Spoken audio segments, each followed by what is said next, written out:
I'm back! Right then, welcome back to the Finn Mercury channel. We're going to be reacting to Game Week 32, all the scores, and what it means for the table as well. Now, it's great to be back. Honestly, I've missed making these videos, but last time I made one, I just started my job. Now we're about 6 months into my job. I'm more comfortable to fit this back in.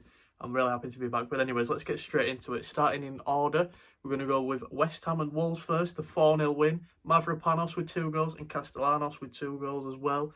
A huge 2 goals for Castellanos. I think he's needed those for his confidence. And I think West Ham should be kicking on now even more so. I think when myself as a Leeds fan, and obviously the Spurs and Nottingham Forest fans probably watching that on Friday night thinking Wolves could do something here, but no, they got absolutely shown up at the London Stadium, which was immense to watch, to be honest. Fair play to West Ham. It's going to be a very tight end to the season. Moving on to Saturday, another big game that I'm sure got a lot of reactions out of people. Arsenal 1, Bournemouth 2. Arsenal, it's not looking good. We need to improve the April form every year, and it's not happening, Arsenal. This could be a costly game, to be honest. Obviously started off with Krupi Jr. taking the lead. Absolute incredible striker he is. I think he's the first 18-year-old to get 10 goals in a season for either the first time or quite some time. I think he's the first Bournemouth one, but it's been quite some time for one to do it for a while. So fair play to him. Quickly equalised towards the end of this first half with a Gyökeres pen, and then in the second half, Bournemouth managed to just edge past with an Alex Scott goal. Wonderful performance and huge credit to Bournemouth. What a team they are. Just coming out as well yesterday, Iriola is going to be leaving Bournemouth. Where do you think he'll go next? But anyways, let's move on to Brentford and Everton. Now, these are two teams very high up in the table fighting for Europe. And it could have gone either way, and that's pretty much what it didn't do. Both teams fairly evenly matched. Fair play to them. Started off with a Thiago goal. What a player he is. He's 1 goal behind Erling Haaland now with that game. Beto quickly equalised. Thiago scored again, and then just in added time at the end, Dewsbury Hall with the equaliser to give both teams 1 point. I think it's deserved for both teams, but I'm sure one would rather have won that to challenge. I think both of them still have a fairly good chance though. I wouldn't be too upset about that result personally. Okay, so we're moving on to Burnley and Brighton. I think any hopes Burnley had, although I'm sure there wasn't many, definitely gone now. Max Wafer, 2 goals from right back. Brilliant performance from him. And Burnley, again, it's another one of those games where you go, only 2-0, but all those losses have mounted up too much. Well, they're on 20 points, I think. It's a half-decent effort from Burnley as a season, but, at this point now, everyone's looking at them as they're down. We need to beat them. Same as Wolves, really.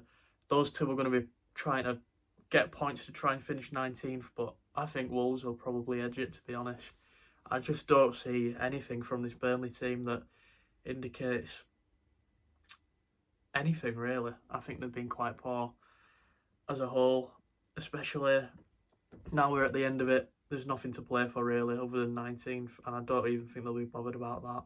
Moving on to Liverpool and Fulham, we've got a 2-0 win for Liverpool, which is quite good considering the hostility there at the minute, to be honest. I think Arne Slot, day by day, probably feeling the risk of his job going. And now they're out of the Champions League as well. After recording this is Wednesday. I think it's coming up today as well. But yeah, not looking very good for him. But at least he did get those 3 points on Saturday. Brilliant, beautiful goal from Rio and Gamoa. He is the young talent that people should be hyping up, in my opinion. Max Dalman, yeah, he's 16, fair enough. Wow, well done. But I think Ngamoa is so talented, and he's definitely one to keep an eye out on, more so than Max Dalman at the minute, I'd say. And then the new exciting winger scores, and then the one who is leaving, Mo Salah, he gets a goal. Could it be his last for Liverpool? I don't think it will be. There's still 6 games to play, but if it is, then what a career Salah's had at Liverpool. But I do think there's probably 1 or 2 more for him to score yet. As for Fulham, they're in a comfortable position. The mid-table is probably what they expected. There's a couple of games left that they could pick up points, so forget about this one. Focus on the next games. Crystal Palace and Newcastle start us off on Sunday, and Newcastle, I believe, took the lead. I think they took the lead anyways, if I'm remembering that right, with Asula. But Mateta with 2 goals.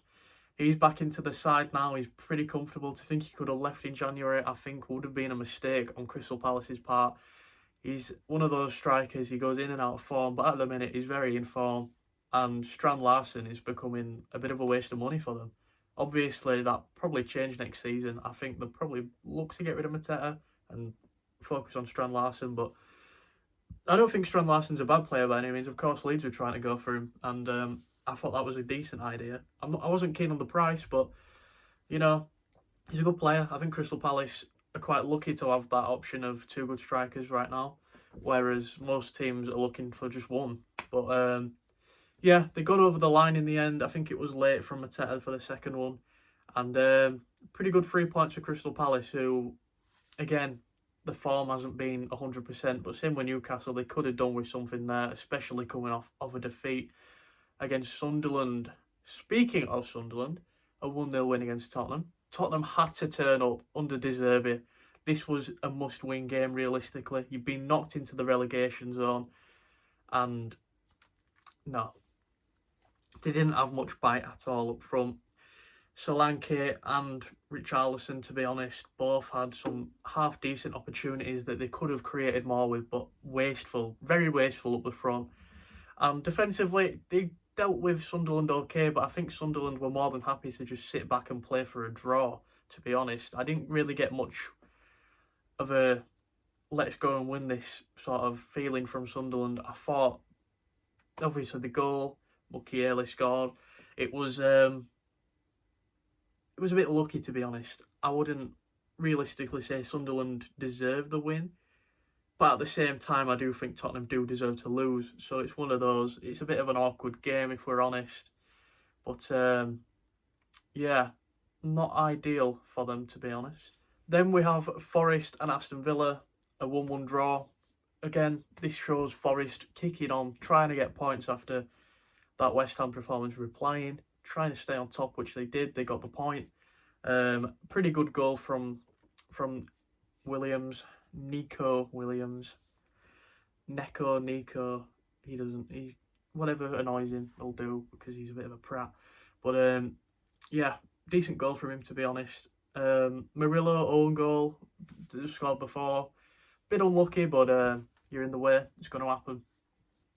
Deflection wasn't nice, but honestly, I think Forest, if they can continue what they're doing at the minute, they're playing quite well. Good stuff. I think they should be fine. And we're moving on to the final Sunday game now. Chelsea and Man City. Man City saw that game on Saturday, had to reply. They did. The first half didn't look so good for Man City, I'll be honest. I thought Chelsea were the better team, but that half-time talk from Pep got him into action. O'Reilly scoring, Gehi scoring, Doku scoring. Some quality stuff there from City in that second half. And O'Reilly, some player. But I don't know if he's injured now, to be honest. I hope not for him, because he's having a great little spell at the minute. So fingers crossed for him that he is okay. But if he does have to miss next week, hopefully he comes back quite soon. But yeah, some pretty good goals from City as well. I think once they got the first one in, Chelsea sort of panicked a bit, and then the floodgates opened. Man City able to help the goal difference as well, which could come down to that. Obviously, big game next week against Arsenal. It's a must win, of course, but it's a must win for both teams. But City will be looking at that. They've come off the better game. Obviously, Arsenal tonight have Champions League. We need to see how that goes as well. Could they come into it a bit positive as well, knowing that they're through to the next round of the Champions League? They've got the 1-goal advantage, so we'll have to see. But yeah, so I will be predicting all those games next week, tomorrow, after the game, the Arsenal Sporting game. God, that was confusing, wasn't it? Anyways, the final game, the best game of the week. The best game of the season. Yes. Leeds United went away to Old Trafford and beat them 2-1. Oh, I'm still not over it. It's Wednesday and I'm still over the moon. That says it all, to be honest. What a game. What a performance. Daniel Farke, you are the one. Beautiful goals from Noah Okafor.